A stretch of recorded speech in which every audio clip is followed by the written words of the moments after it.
Hello everyone, and thank you for watching. This video is going to be about the Milwaukee Inflator. This is a great product, great idea, and a really good bang for the buck. I think most of these are about $79 right now.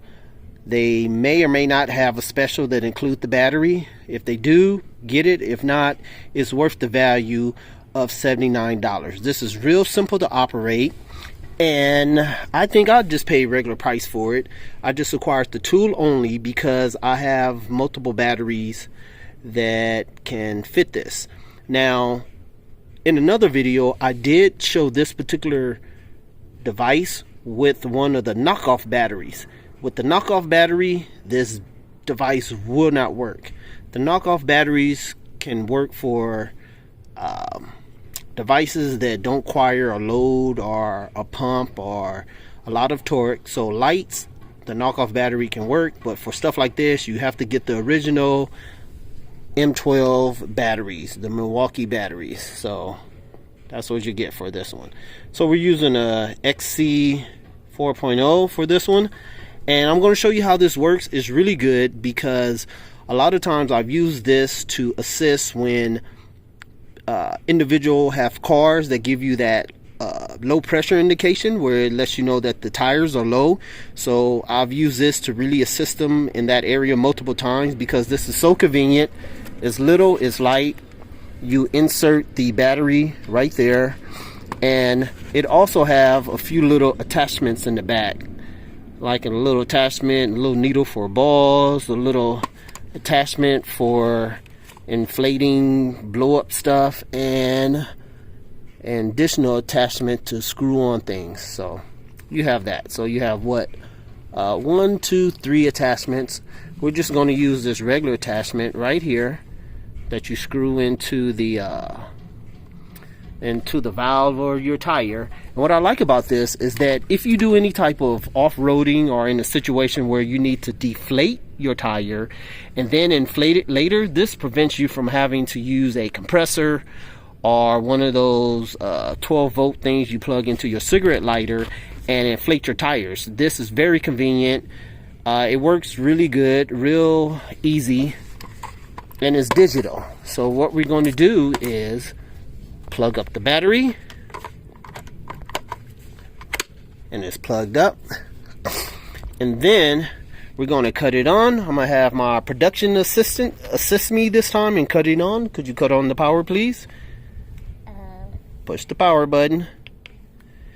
Very good. So when it first comes on, it will show you the PSI currently. So currently it's at 0 because we do not have it plugged up to anything. So we're going to twist it onto the valve. So I'm gonna have you do that. See, we have our little production assistant twisting it onto the valve, and so she knows what way to go, because when you go to the right is to do what? Righty tighty, lefty loosey. Right, righty tighty, lefty loosey. So now when we look at the gauge, we have a pressure of 34. So what's so nice and convenient about this is that up here is where you set the pressure that you want. So you can just increase and you can decrease to the pressure that you want. So we're just gonna try 37. We are just, and I think if you hold this down, it starts skipping by 10s or 5s or something like that. So that's our target pressure, 37. This is our current tire pressure. So in order to get there, to activate the inflator, you're going to push the button. That's the inflate button. To cut it on and off, you push the power button. And to adjust your pressure setting, positive to go up, negative to go down. So it's pretty simple. But this thing really saves a lot because it's very convenient. And if you're doing things where you need to inflate your tire to a particular type of PSI, you can use this. It's very convenient and very easy to transport. So go ahead, production assistant, and push the inflate button. Very good.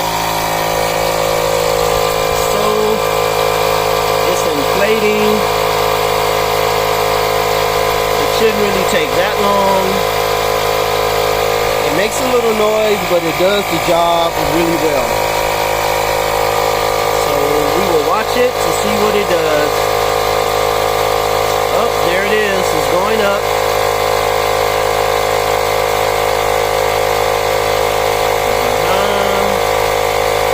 It's going up. It's climbing. It's climbing.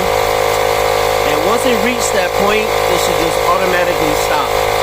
So a lot of times I just set this and I walk off and I do something else and it does this thing. So now as you can see that its pressure has went up to match the setting. We set it at 37.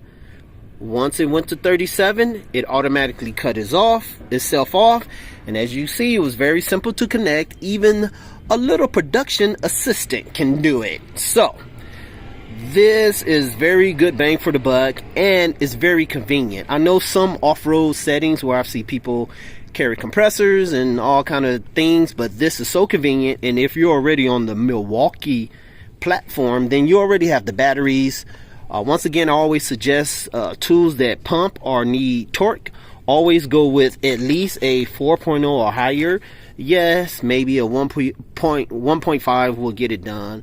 A 2 can get it done, but 4, 5, and 6 is going to be your best bet, because then you can utilize this battery for multiple tires. If you have a 1.5, depending on how much pressure you pump in there, it will drain the battery. But so far when I use 4s, I never have a problem.